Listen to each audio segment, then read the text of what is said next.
and welcome back to this super special episode of the Wheel Talk podcast. My name is Abby Mickey. We talk about women's cycling here, and today is going to be wild. I don't know if everybody caught it, but over on the men's side, Placeholders podcast did a draft, like a American football style draft pick for men's teams. We all made men's teams. It was chaotic, and now we're racing each other. So we're going to do the same with the women's side. We've collected a quite insane group of human beings for this episode. As always, we have Gracie Alvin. Hey, I just turned my video off because my internet's terrible. So please bear with me today. And also video off, Lauren Rowney. Good morning, everyone, or good evening, good afternoon, wherever you are. This podcast is pretty special because we've got three people from down under. We're overrun this morning. I am vastly outnumbered. Matt Neef. Hello, good to be back. Thank you for having me. First appearance this year, I think. Yeah, that's true. We've missed having you on the podcast. And Matilda Raynolds. Hey, team. Thanks for having me. G'day. So we're going to do a draft style pick, and we'll explain the rules in a second. But first, we need to talk about Omloop. Mm-hmm. And I'm going to start the timer because we're on a crunch. We're crunching this episode. It can't be 2 hours long for multiple people's sanity. So,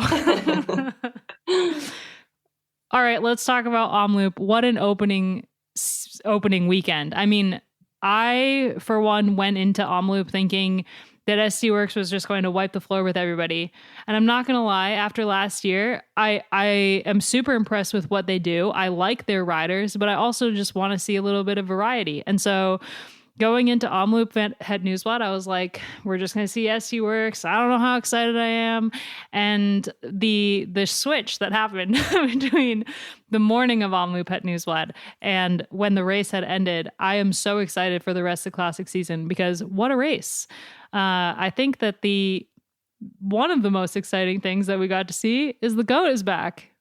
100%. To be fair to us, I have to say last episode, I'm sure we spoke about the fact that there had been some key transfers from 2023 to 2024 and that, I felt there was slightly more of an even spread with talent and that certain teams' rosters had been boosted essentially and that we're going to see more riders in the mix and a bit of a difference, playing out of things during the races. How it did play out in the end was very exciting. I was thrilled to see Trek racing how we remembered them 2-3 years ago. So for me, it was a great weekend and I look forward to what's going to happen at Strada. I feel like Little Trek, they got a lot of heat online, and I wrote an article after the race about how SD Works had a bad day, which we can talk about a little bit, and how Voss and Little Trek, like they had a great day, and people were like, I feel like you're doing a disservice to Trek, like they got third and fourth, but like, what else are they supposed to do? They're going into the sprint with Shirin and Eliza, both of which are decent in a sprint, but they're not going to beat Kopecky and Voss. What else are you going to do? Well, like what other tactics could you possibly do than just try to throw everything you have at them? And I loved seeing that from Trek because I feel like a year ago, we would have just seen Shirin on the front and Eliza sitting on, and that would have been their tactic in the finale of the race. But instead they were like, we might as well give everything we have. And if we lose, at least we gave it our all. And if we win, that would be really cool. But I feel like I loved what we saw from Trek. I give them so much props for actually going all in and doing what they could because they were in an impossible situation against the two riders that they were against. Yeah, that was going to be my question. I just don't know what else could Trek have done, but I just think, gosh, to just make sure you rewatch that finale because to watch Marianne Voss during those last final kilometers, she was so poised. She knew exactly what she was doing. Like she's just such a classy rider, which never fades. And I think what's really exciting is, and actually the fact that when she got off the front with Shirin Van Anrooy and didn't work and was very slow to work because she was like, very confident in her finish and taking on Kopecky, which is amazing when she's been out of the sort of racing at the top end and she's taking on the very best in the world, to have that confidence in herself. But I think what's so exciting is, yes, the Voss is back, and yes, it's insane that she's back with how much cycling has grown and improved in her era. And you can probably say she's had many eras. But I think what we're going to see, hopefully, this Classics is that the peloton is closing the gap on SD Works. I think SD Works, in terms of their training, altitude, their support, the way they went about things, the professionalism of SD Works has always been quite far ahead of the peloton. And I'm just really hoping we're going to see that gap come together a lot more, with the peloton also just becoming so much more professional. Yeah, I hope you're right, Tills. I mean, I sort of wonder how much energy Kopecky wasted at the end there. She rode like someone who was very confident in the sprint and very, put a lot of energy into chasing down a lot of moves at the end. And I wonder if it cost her anything in the sprint, because it looked like Voss won the sprint pretty easily in the end. And I wonder if Kopecky will replay that in her mind and go, maybe I should have been a bit more patient, or maybe not. I don't know. But I suspect she'll probably take something away from that. And I don't think... I think she'll definitely take something away from that. I wonder two things about Kopecky in this situation. Like, she said on the record that she lost a bit of weight over the off season to try to get better at the climbs. And obviously we saw that at UAE Tour. But we've also seen in the last couple years her transform into more of a sprinter to more of a classics rider, because she's leaned out so much and she's focused her training in one specific way. And I wonder if she's doubled down on that, and now her sprinting has maybe taken a little bit of a hit because of it. Because I think a year ago she would have probably beat Voss in that sprint if it had been the exact same finale and Voss was in the form she was on Saturday. But I also think it was interesting to me, SD Works, the whole race, because obviously they went into the race without Marlon Reusser, who would have been probably the game changer in this situation. She was out with a virus, but also Vollering didn't look like she was on great form. Like when she was chasing down Elisa Longoborghini, when Elisa went earlier on and was bridging to the gap, the break that was already up the road, Vollering didn't look great. Like she should have been able to close that gap down to Elisa, and she couldn't. So I think SD Works, they just weren't on a good day. Yeah, just really highlighting that last 5K, because I think that was like an awesome final to watch. I think that Mariana just did just that touch less work in chasing the two Trek riders, because I think Kopecky felt the weight of the responsibility. She probably felt like that she had the most pressure on her to win out of those four. And I think she just did that little bit more than Voss did. And I think Voss could fox it a little bit, pardon the pun. And, but yeah, also I think, I don't know if I should say this or not, but like, I just feel like Voss wanted it more. And we've all seen Voss like in the gutter spewing after races. Like, she can just go that much deeper than almost everybody else. And she didn't look wrecked at the end. She looked pretty happy on her salute, but I dare say that she'd absolutely given everything. She got the jump, I think, just a touch early as well. And they pretty much got a good lead out from Van Anrooy too. So I think she was just like locked and loaded and just had that extra maybe a few watts in the tank, maybe more than Kopecky did. And also just wanted it so much more maybe than the other four. Like, of course, they all wanted it, but we all know what Voss is like with that white line fever. I think I called it on the Muur de Kappel, the Heddersbergen climb. As soon as Kopecky accelerated and Voss was straight on her wheel and she wasn't shaking her, I was like, it's done. I'm like, she's back. This is it. She is going to do everything she can to get to the finish line with Kopecky and beat her. And my partner was like, you sure about that? And I was like, yep. And I think the few times that Kopecky did go, she was surprised that she didn't gap Voss. And I think even like Shirin managed to make, that quartet. So for her, it would have been a bit of a, okay, this worked last year, but it didn't work now. I mean, it's a different year, of course, and different goals this year.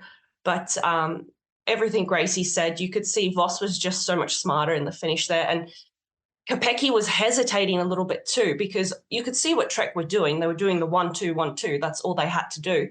So you had to keep your eye on each rider, but she was like, there are a few occasions where she just waited a little bit too long, and instead of going as soon as, the riders went, she was having to make that pop, that real jump. And I think at the end of a hard race like that, as soon as you start doing those super hard accelerations, it's game over. She wasn't going to have the pop at the end there. I'm so impressed with Shirin. She got a last minute call up. She wasn't supposed to be racing. Brody Chapman was supposed to be at the race, but is still suffering after her crash in Valenciana. And so they called up Shirin like 2 days before the race. And then she did that. It's like really impressive. I mean, I feel like this performance from Shirin, she's won a World Tour race before. She won, obviously, Trofeo Alfredo Binda last year. But something like this is like eye-opening a bit for Shirin. Like, okay, you can be there in the finale of Omloop Het Nieuwsblad with the world champion, the GOAT, and the most consistent female cyclist there has ever been ever in the history of time. And you were right there throwing punches with the three of them. And it's like the future is Shirin. Mm-hmm. Yeah, and I guess, she missed basically the whole cross season. I don't even remember if she raced at all. You can correct me if I'm wrong, but I didn't notice her. And then, of course, around World, she was just, before World, she was just spectating at a few of the Dutch races. So I had a feeling she was really going to target the spring. Obviously, there are big names on that team, but there are always these sort of opportunities that can come available to a rider like her because she's strong enough and she's proven her capabilities. So I wouldn't be surprised if we see her winning or at least podium in some of the classics. Well, we've hit our 10 minutes that I gave us for Omloop, and I know that all of us want to talk more about it. So I will let everyone have a last word, and then we'll draft. And then we're going to draft. I feel so out of my element. I just want to know how many more races we're going to see Voss win this year. God, I hope a lot. Actually, no, I don't even care. If she only wins one more race this year and it is Paris-Roubaix Femme, the world will be at rights. Everything will be good. And I will be happy.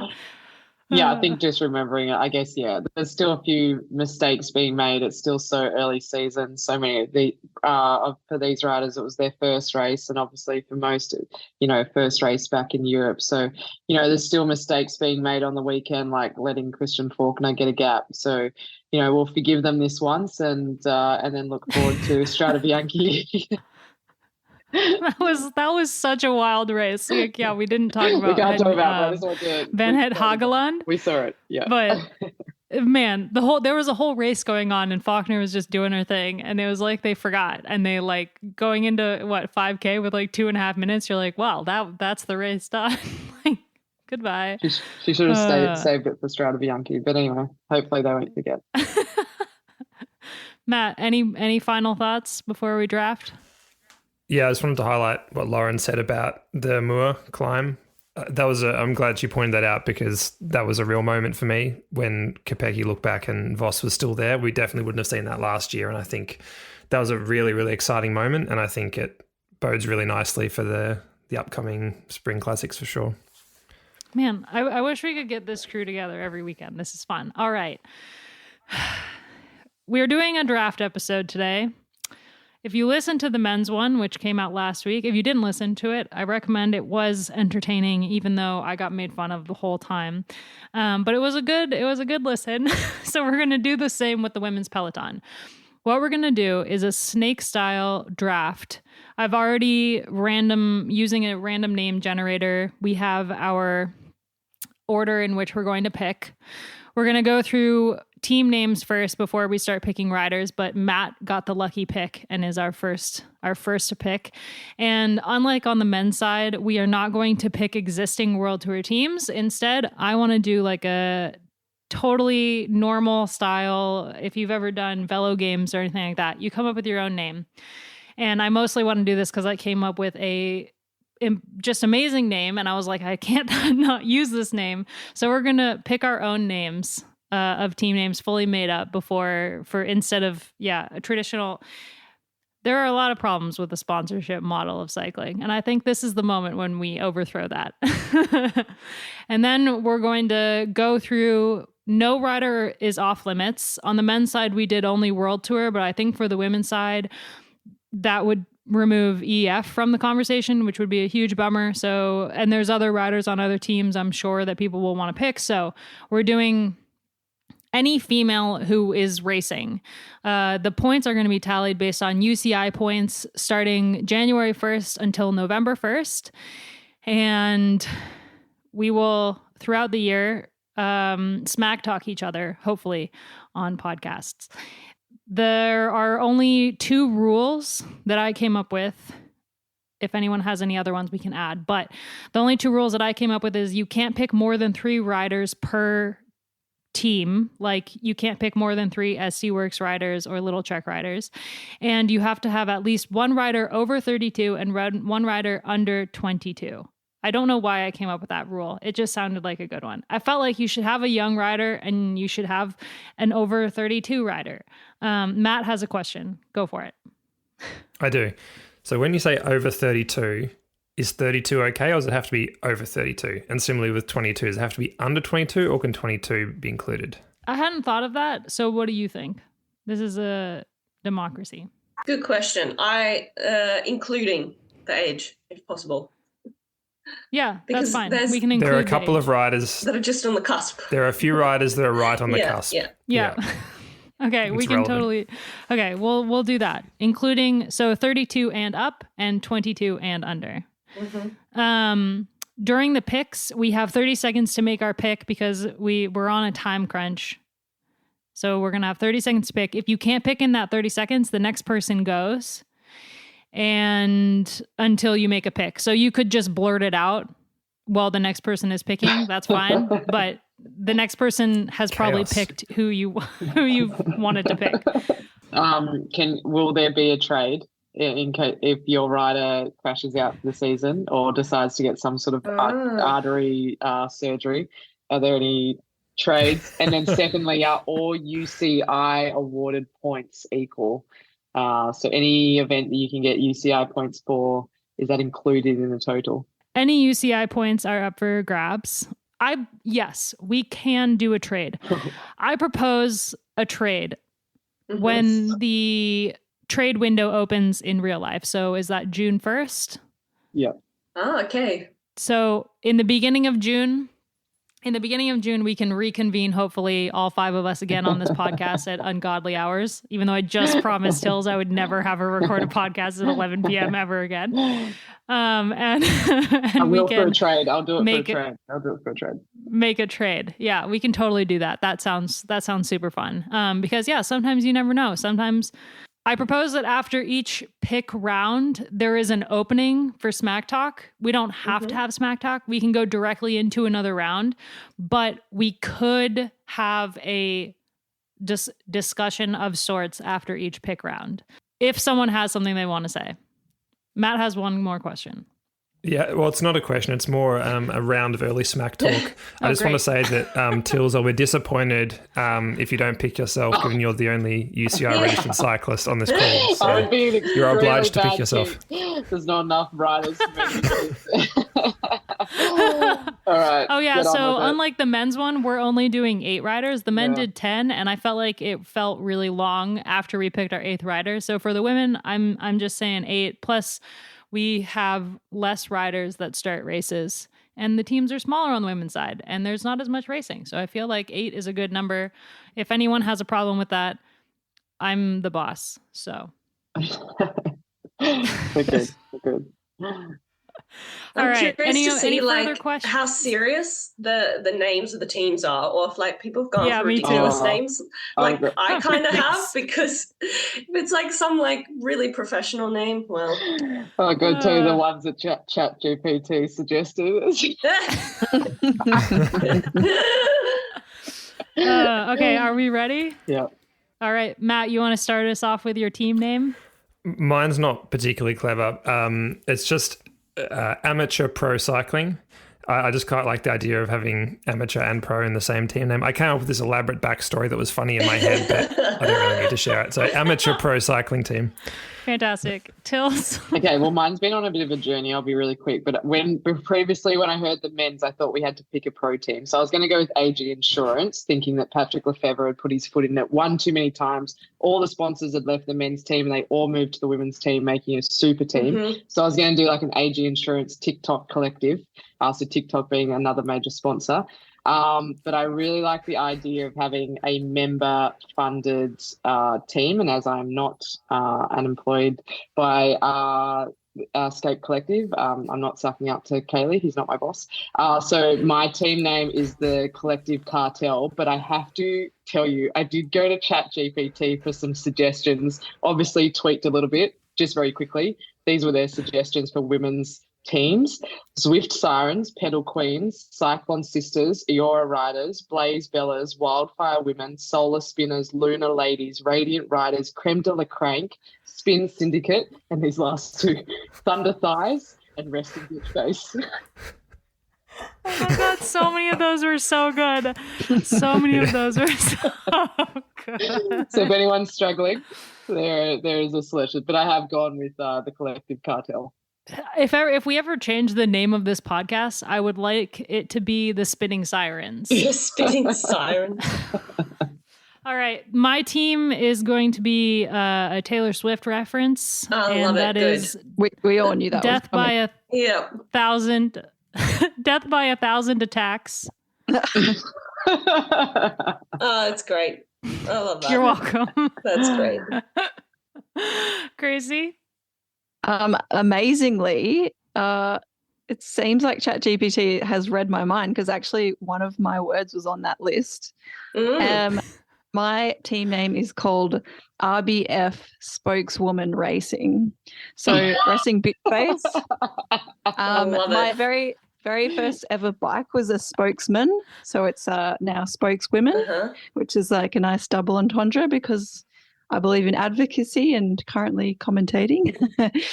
So, yeah, that's my name, RBF Spokeswoman Racing. Well done. Amazing. Love it. Okay, I think Lauren? mine's the weirdest. It's Super Lekker Potato Pro Women's Cycling Team because that's one of the biggest Fritz manufacturers in Belgium. And seeing though I'm living here and like love the classics, I was like, yeah, that's what I'm going with. And Louis agrees with me. So there you go. Well done. Lauren, your amateur development team can be called Fritz McMayo. Yes, that was going to be the original name. You read my mind, Gracie. Yep. Yep. Oh my God. All right. Well, with our team names out of the way, are we ready for some picks? Yeah, let's do it. Matt, the pressure is on. Yeah. Do you need me to start the timer, or can we all just communicatively, that's not a word, guess who you've picked for your first rider? Oh, you can guess if you want to. No, I don't wonder want if it's to. I want you changed to though. tell us. I wonder if Matt's pick has changed based on what happened on the weekend. Well, I think there's two picks you could make. I think it has to be Vollering or Kopecky, honestly. Correct. 9 seconds. And So. I think based on last year, I would have gone Vollering, and I'm really not sure. I still haven't decided, but let's go with Kopecky. I'm going to go a lot of Kopecky, number one. Yeah, I think you go either way there. I think I would have gone Kopecky too. I thought about that. Yeah, Me too. I definitely would have gone Kopecky. I'm just not sure. There's UCI points at the Olympics, right? Yeah. Yeah, Yeah. there are. Track. Okay, Yeah. excellent. But I'm concerned about her coaching herself. She's not a rider that needs to be told to do more thresholds. She's a rider that needs to be told to sit in bed with a tea. So Also, Yeah. she is also doing the track. She's doing the Yeah, track. in that was tandem, actually a so- consideration for a few of my riders. yeah, Okay, Tills, who you got? Demi Vollering. But if I ever meet Kopecky Then- in person, then I definitely pick her first. I'm going Mariana Voss. I feel like this weekend solidified for me that is a choice that I would make a heart and head pick yeah. in tandem, and it brings me great Smart. joy. Gracie? I'll go Weebus. Oh, yeah. She gets a lot of points. Oh, yeah. Yeah. Lauren? Rusa. Oh. There you go. That's like all the best picks right there. And then because it's a snake style, Lauren, you get to go again. All my big names. I'll go Longo Borghini. Oh, man. Ooh, good one. I reckon she's going to have That a is good a one good this one. year. Yeah. Yeah, And I like, you think know, so. if she has that horrendous bad luck again, well, we can make a transfer or a swap? Whatever you call it. Yeah, Would you June, around the beginning of June, we can do a swap. Yeah. Gracie, who you got? Oh, I'll go Lippet. That was going to be, yep, good choice, Gracie. I've got my second list and there she is. All right, I am going to go. This is potentially like a little bit, I don't know, but I'm going to go Pfeiffer Georgie. Yeah. Good call. I like it. Yeah. Yeah. Tills? I'm going to go Cassia. I thought you'd go there. The heart, I knew you'd take her. Yeah. Yeah, Neodoma. For her 35th places. So she's always top 5. It all accumulates, Tills. She's always there, you She's know, always like there, she's racking up points. all in there for the top 5. yeah. I mean, she's the 6th highest ranked rider, Mm-hmm. UCI ranked rider, I think. So she's always up there. Like it's a good pick, even if she doesn't win super often. And when she wins, man, It's epic. That gravel Yeah. world champs going to still be good points. yeah, that gravel world champs, man. Matt, So I get 2 here, right? Oh, yep. Oh, yeah. I'll go Cele. Mm-hmm. Okay. I think she's good for lots of points. Oh, shit, And it's coming Sylvia back. Persico. Ah. Big fan. Big Persico Ooh. fan for a lot of years. And I think she's going to be good for me this year. Yep. That's an interesting pick because she's not really had as good a season as she did I think it was 2020, 2021. She really had a couple good years. And 2022, maybe it was she was 20. also good. Yeah, she was great Yeah, in the tour. 2022. Yeah.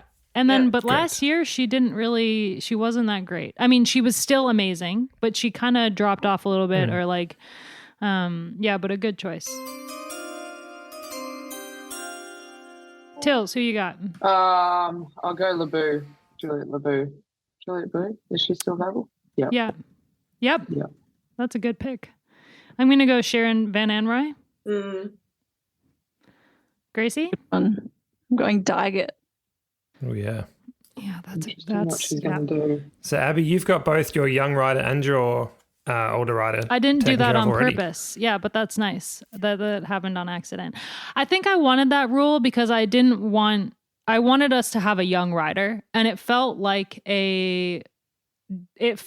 wrong to say, okay, you need to have a young rider and you shouldn't have an older rider, because I am of the opinion that we should do away with the best young rider jersey, at least on the men's side, and have like a best dad jersey. I feel like that would be awesome. Not that you're biased or anything. But No. Okay, best old man jersey. They'd love that. But so that's why I wanted the best young rider and the best over 32, which is not old, but in this sport. All right, Lauren, pick. Who you got? Elisa Balsamo. It's a good one. I think yeah. she's shown already some good early season form. She's going to have confidence going into the next races. She was still good on Saturday, so I have confidence. She might not win a ton, but I reckon she'll sweep up a bunch of points. Yeah. Good pick. Okay, you get another one.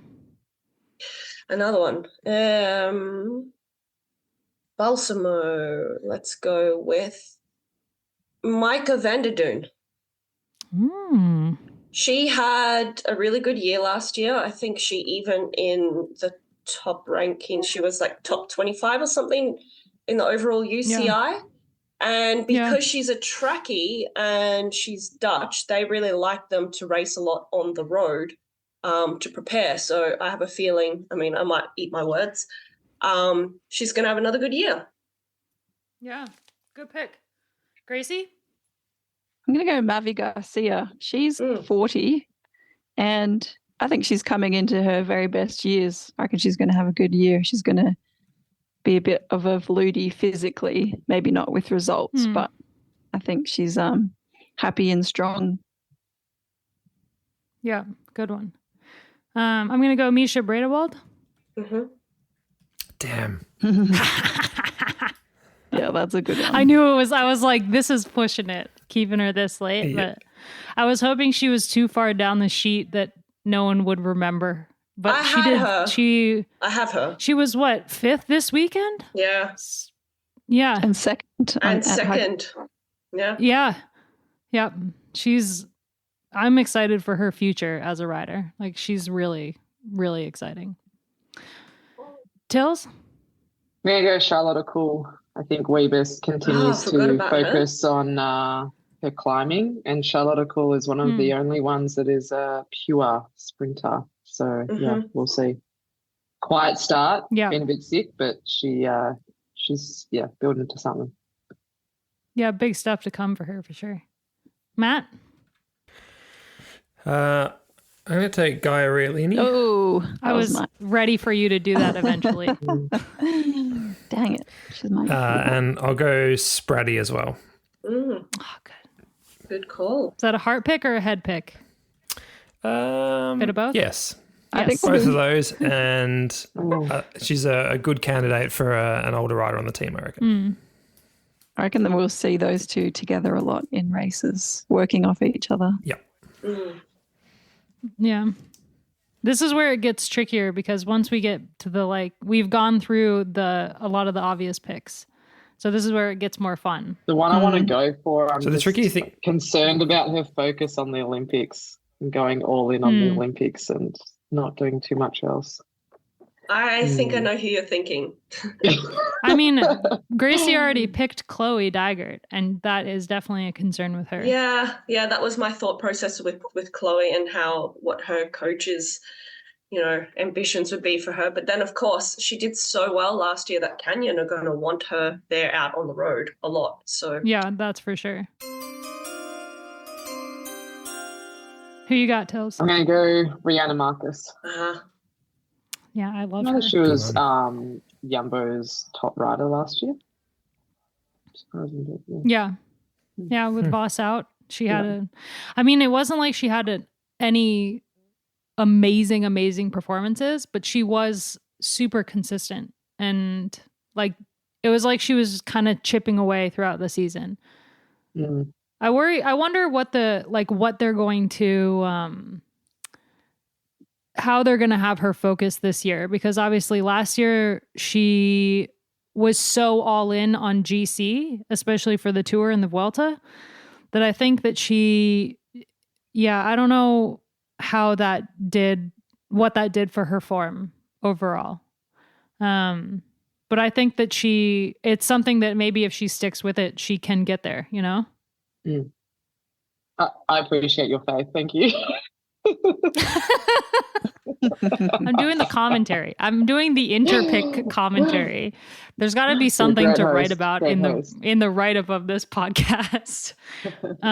Because I was worried that we weren't going to be able to do it, but because it took 2 hours to do the men's one. But we are banging through this. I'm super impressed with us. We're so prepared. Look at us go. I'm going to go Arlena Sierra. Oh, yeah. I like that pick. Yeah, I just had to get to her before Gracie, really. Yeah. I'm going to go Christina Schweinberger. Damn you. Yeah, that's such a good pick. Yeah. Lauren, damn it. That was going to be my... Now you need a second? Yeah. Give me a second. Not 30 seconds. Trying to figure out who to get as a youngster. I think I've picked mine. Isn't Micah? She's still under 22, I think. Right? Matt can do the fact checking on that. I'll do that right now. She is 22. Aha. There you go. Nice. All right. I'm going to go for a bit of... I'm going to go Grace Brown. Because I was really surprised with the amount of Aussies on this call. That was my So But one. she has not been That's picked what I was yet. talking about, Yeah. Lauren. Yeah, That's what- I know. that's what I know wanted. what your thought process was there, Tills. But she's going to Lauren need to. talked you out of it and then No, snuck in there. It's just she's gonna need to rack up points anyway. She hasn't automatically qualified, or has she qualified for the Olympics already? I think she has from her world's medal. Yeah. Okay. Well, that was gonna be my thought process. But Talk yourself Still. out of it. yeah, no, she's still like the past few years always, racked up points and been there. So I still think she'll be 100%. running quite high in the UCI rankings. So Grace, and then I get 2, right? Mhm. Yeah. I'm going to go Emma Norsgaard. Oh, She's looking good at the moment. yeah, she is. I'm surprised you didn't take her, Abby. I was going. She was my next pick, so Yeah. that's Dang. unfortunate for me. I got like most of my heart picks, but not Emma. Okay, Gracie. I've got my youngster. It's a good one. Neef Bradbury. Oh, no! Damn it. Ah, Yeah, she was my next one. yep, same. I was thinking I could wait till later, but The record show that I was about to pick Neef Bradbury. No, it's a good shout because thank she, God. she's already shown the early season form. And for Canyon, I mean, she's going to be getting all those points in the tours. So, the tour riders. she's already got a stack of points yeah. too. So, head start. Well, I haven't not had a sorry. chance to reassess after Emma got stolen from me. It is tricky though, isn't it? You don't want to leave your picks too late, but you also want to leave them. You want to get the best riders first. So it's a tricky balance to get right, I reckon. Yeah, it really is. Do I want to pick this person? This is that's like a fully heart pick, but She's going to do it. I think I've already. Have I gone through 30 I reckon this seconds? is time's up. Time's up. Might be Tills' pick. Shout out your No, name. don't put that pressure on me. Okay, I'm going Bauer and Find. Ricardo Bauer and yeah. Find. Yeah. Oh, Yeah. yeah. All right, one. Tills. I'm going to go, this is a heart and head pick because I believe in her. I'm going to go Sarah Giganti. I think, she'll pick up points this year. She already has. And, yeah, if she can get through the rough and tumble, then she'll do well. I think she's in a I great like that. spot. I'm very glad someone picked her up. And mine is the collective, and she is an honorary member. So she can lead that team. Matt? I've got 2 heart picks for my next 2. Ruby Roseman Gannon. Sorry in advance, Gracie. Yeah. She was kind of on my long list. Yeah, I think she'll get lots of points like she did last year. And my young rider, I want Antonio Niedermeyer on the team. Another He's good also a one. hard pick. We've Never forgotten a little spell bit about her her, name. right? The past few weeks because we just haven't been talking about her. She hasn't raced. She's Yeah. off ski-mowing, right? Yeah, there's still quite a few riders that haven't really raced yet. So there's No. a few things still to look forward to in the coming months. Or to a season probably for some. Yeah, what I found hardest with this, to be honest, was because so many of the women are multidisciplined, was to make the picks based on what their ambitions were for the year and how that might impact, points before Olympics and post-Olympics. Because you also often have it that there are still a lot of points to be won after the Olympics, and a lot of riders sweep those up that, still manage to hold the motivation. Because I know for a lot of athletes after the Olympics, it can be like coming down is quite hard. So you can see things really change after August. Yeah. That's definitely true. That's where like the last 3 picks really come into play, I feel like. Okay, So, Tills. Just you to clarify again, with the UCI points, that all disciplines will be.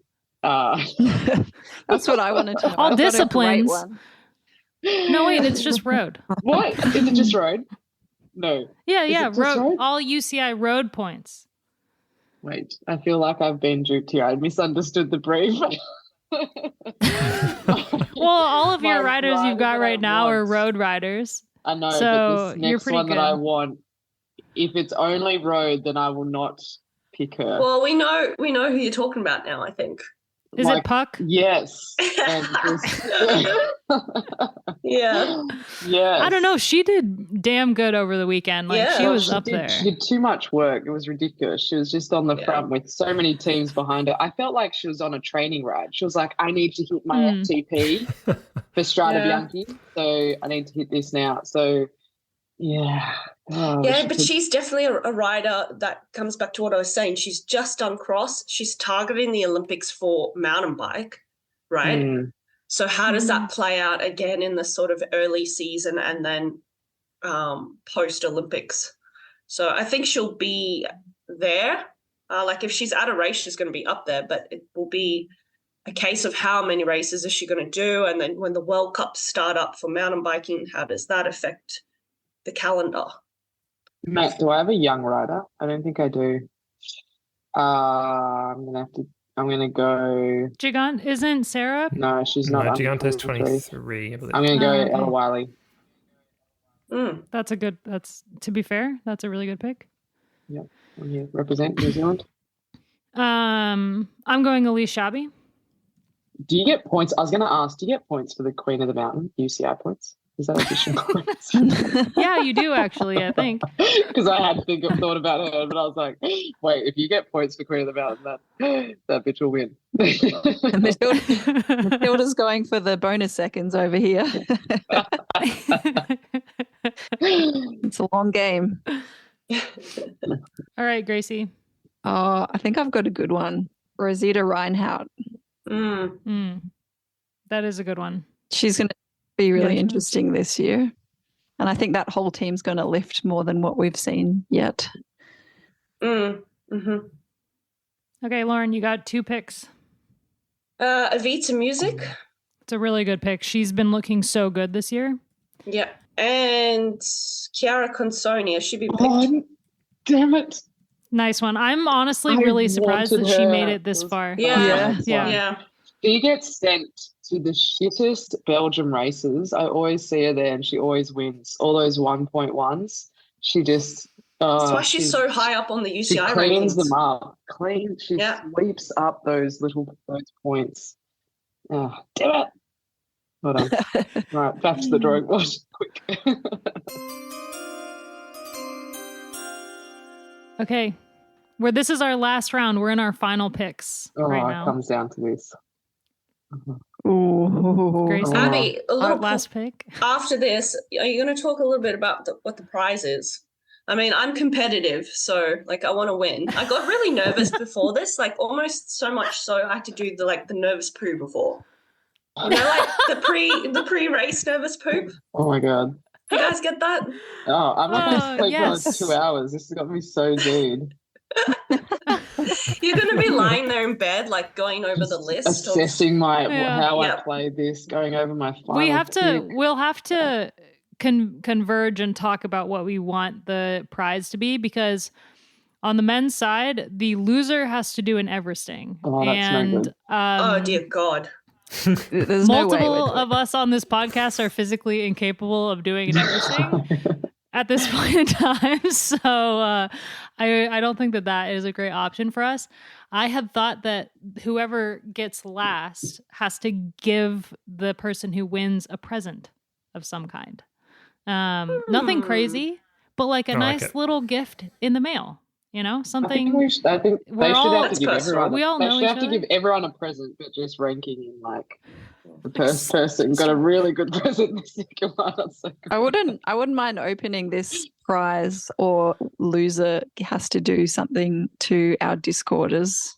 Yeah, I like that. Come up with some pretty good things to the collective. We can. I feel like this is something we can come up with off mic and decide on something good. Yeah.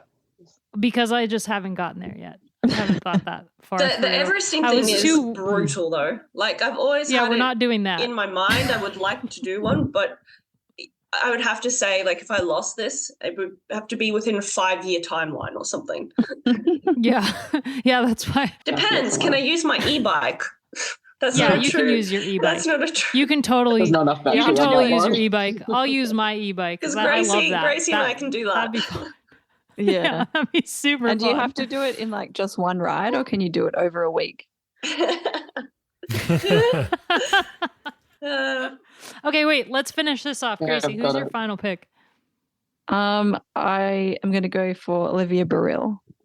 Good. Yeah. Good shout.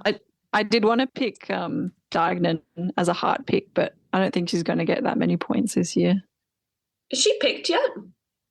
No, Ah. but I've been eyeing her. Oh, I really yeah. want her to good results this year, though. So She looked I'm pretty not good at backing her. Hageland, to be fair. I'm going to go Naomi Ruig. Yeah. Tills? Okay. I'm going to go Marta Luck back. Good Good one. call. She loves a broom. Sweep up those weak points. And Matt. Who we got? I think there's so many good riders we haven't talked about. Oh, I'm just yeah. trying to work out which one's the best. There's so many. Well, that's a I good had a good point hand. Till's made, is like we often focus on just the podium riders, right? But it's those riders who have big calendars and race a lot of the big races and do run top 10s or top 15s and just consecutively accumulate points. Because when I was looking at the rankings, some of the rankings, I was like, oh, you hear that rider's name quite a bit, but you wouldn't think they'd be that high up. But that's how I'm going to make my last pick based. Yeah, like Daria Pikalik. Yeah. You've made your last pick, Lauren. It's done. Oh, damn it. I still thought I was like, I mean, we could- scrolling. Every one of my riders on my list has been picked, and I've been scrolling through the rankings going, We could do more than 8 riders because we've done so well time-wise that we can do 10 riders if you guys want to do 10 riders. I don't mind. That's fine by me. I've got plenty more I can choose from. So All right, we're doing 10. Okay, Matt, keep going. Let's keep this Sure. going. well, this is great for me. Kristen Faulkner and Anna Henderson. oh, Oh, man. damn you.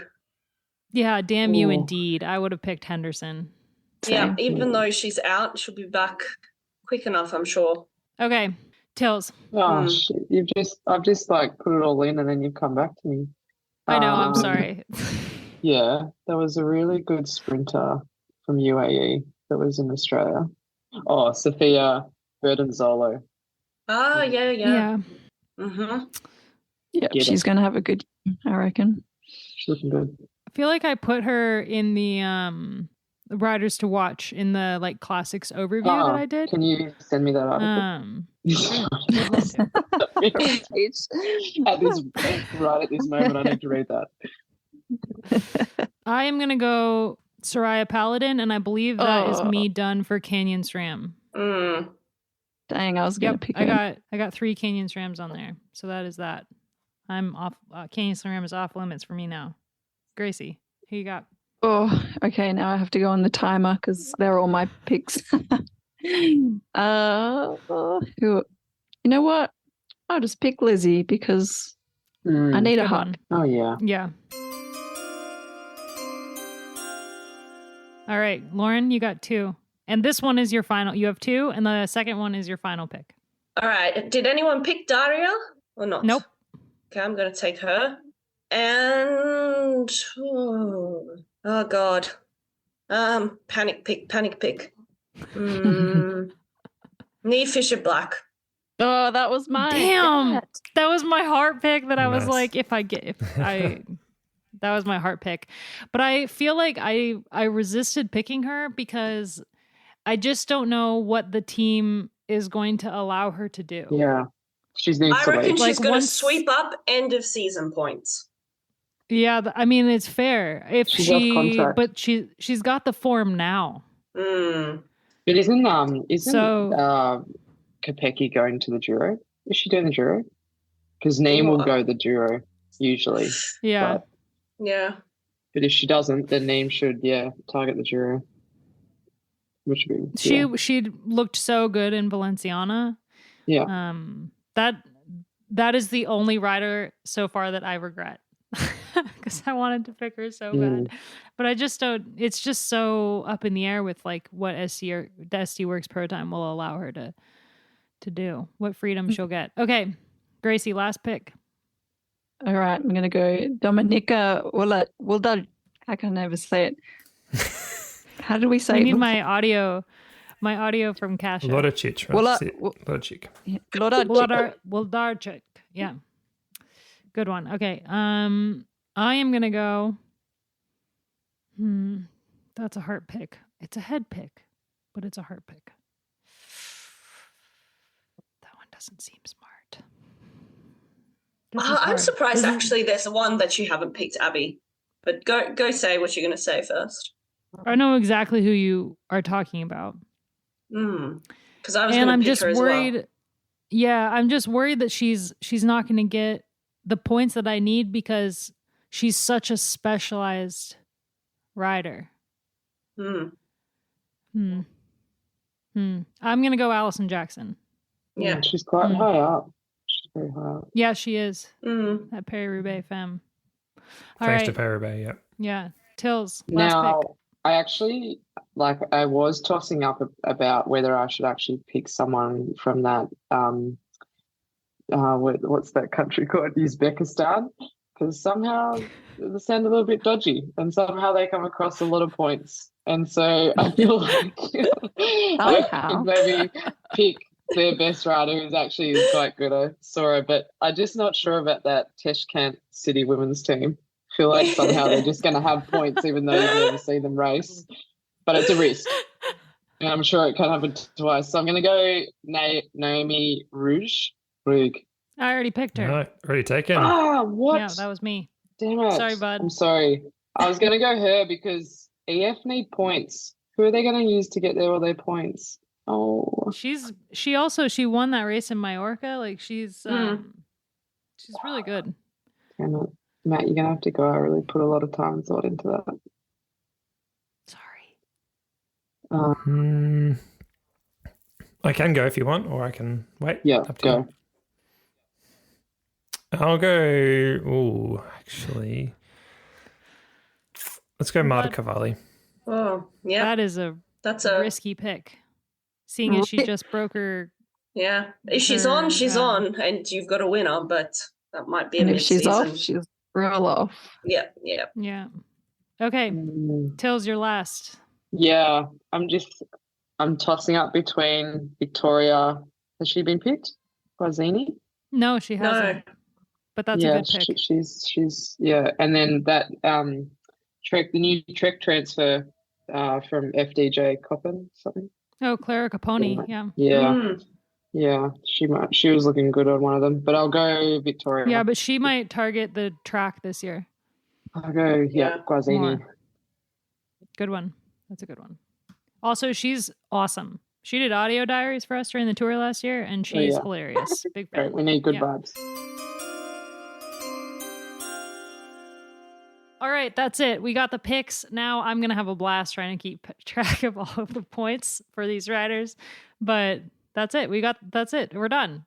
Who feels good? I feel good. I feel like the only regret that I have is Neef Fisher Black, but that is like purely a heart regret. How's everyone feeling looking at their teams? Yeah, I thought that was fun. Pretty good. I'm pretty happy with my team. My team is unstoppable. Yeah, it was good. It should be the teams. Thinks they've got a winning team. It should be the teams. I think there'll be celebratory Fritz and mayo at all the races for my team. Yeah, recovery food. The best recovery food. Matt, how are you feeling? I'm feeling good. If you can give me another couple minutes, I'll have the points standings already at this point in the season. How on earth did you do that? If you would like. So if you want to talk amongst yourselves, I can just finish off the last three riders here, and I can give you a running total so far. I want to know, That's but unreal. at the same time, I'm going to be like, probably, I don't know. It's going to ruin your day. It's either going to make your day or ruin your day. Hey, at least I don't have to go to bed now, because then that would just be, yeah. You don't sleep anyway. Well, You've got two kids. Yeah. I'm super That is excited for true. this. We've got 2 races coming up this week also. So we got a good opportunity for points to be gathered, especially for Loren with Emma Norsgaard coming into Lost Some In. Pretty sure she won that last year. And then, so that's on Tuesday, the day that you're listening to this podcast. And then we got Strada Bianchi, personally, one of my favorite races on the calendar. So big week coming up for us. So Abby, in your article, you spoke about the SD Works were the biggest losers from Strada. Omloop, sorry, for Strada, do you think they're still the favourites and that's only fired them up more? I think, yeah. I feel like we experienced a potentially season-changing event at Omloop in that all the teams saw SD Works get beat. And that's going to be awesome for morale in the peloton, I feel like. But there's still that underlying terror going into Strada because they were just so strong last year at this race. And if there's a race that Demi is going to come into and be better off, I mean, it was her first race of the year, Omloop. So if she wasn't looking like her normal self, it doesn't say anything about the season ahead, I feel like. So going into Strada, yeah, I think it's going to be, part of it might hinge on if they have Reusser back. If she's feeling good, how fast she can bounce back from that virus. Yeah, good call. Well, I think Demi, like we were saying, Demi of last year is not Demi of this year for this race, I think. Unless she just had bad legs, which, could happen. And her legs weren't awful. They weren't what we saw at Strada last year where she was incredible and Kopecky was incredible. I think going into Strada, honestly, the team that I'm the most excited for is Little Trek. Yeah, agreed. And like Loretta Hanson put on her Instagram post, I think probably all of us read the caption there and Lizzie shared it, was the important thing about this weekend for them was gaining confidence, and they've definitely walked away, I think, confident from that performance. You saw like how excited Shirin and Eliza were at the end of the race, hugging each other. And in both of their interviews, they were thrilled about how the race went, even if they didn't win. And I feel like that's super important going into the rest of the classics, because if they had looked at how they raced on Saturday and they reacted like most of the people in the comment section on my post-race analysis, then they would be going into the classic season with a lot of negativity. But instead, they looked at their performance. They said, we've done what we could and it didn't turn out, but our form is there. So going into Strada, I think they're only going to have more options and they're only going to take from the performance that they had on Saturday and move it into the rest of the season. So I'm looking at another Elisa Longo Borghini victory at Strada. Would love that. Personally. Sounds good. Yeah. Here for it. I would probably cry, to be honest. I'm definitely here for it because she's on my list. Of Matt. Matt, we've given you minutes. Yeah, I've got the numbers. Do you want the numbers? Okay. Do we want the numbers? Let's go. Yeah. All right. So I think these are right. As a disclaimer, I have just done this very quickly. So if there are mistakes, can you go bottom up? I can, yeah. Okay, so in 5th place at the moment, Loren, 1,592 points. Sake. Tills in 4th, 1603. Abby in 3rd, 1647. I'm in 2nd with 2316. And then Gracie in the lead. That's a big gap right there. Gracie in the lead with 2671. So already 350 points ahead of anyone else. Well, that's completely unsurprising. That's where we are. I wasn't expecting there to be such a big gap between you and me, Matt. That's gonna take some serious work to catch up. Well, I've peaked early, so this is as good as it gets for me.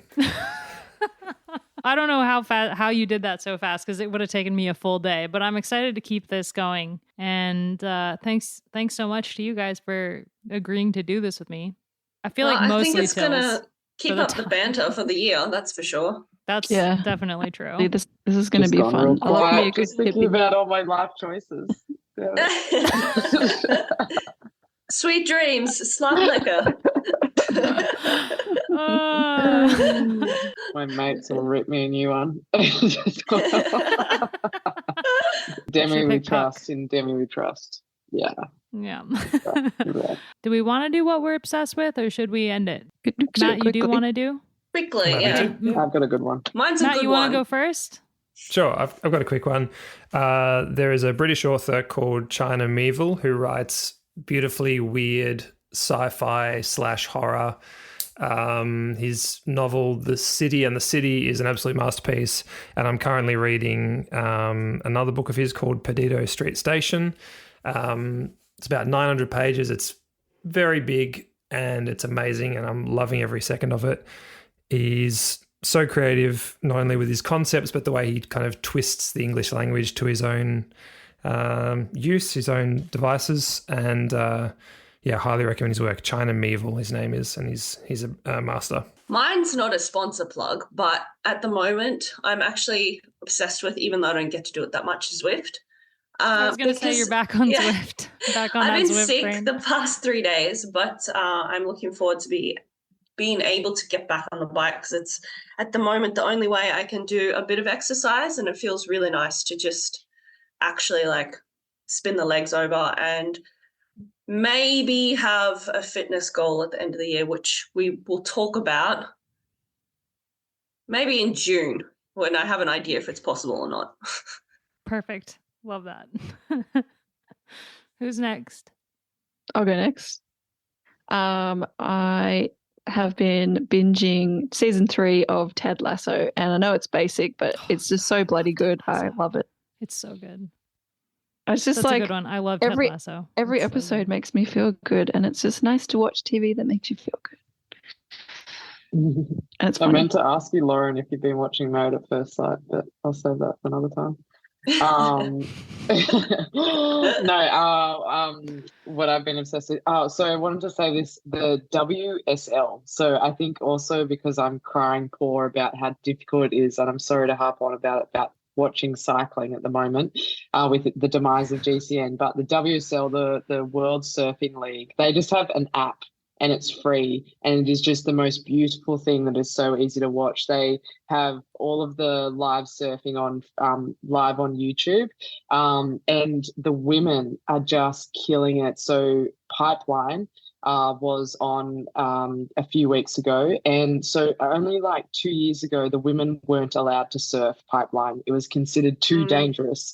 Only 4 years ago they were pretty much allowed into the lineup. So it's only recently been introduced to the women's program, and the surfing that the women put down was absolutely on par with the men's. They ended up getting better waves, and an Aussie girl, she ended up getting a 10, which never happens, a perfect score on this insane wave that she caught. And it's just really exciting to watch. And then I sort of took that and watched some of the Red Bull Hardline that happened in Tasmania this past weekend, which the women haven't always been involved in. And then just these young women were doing the whole run. So if you get a chance, get on YouTube, Google it.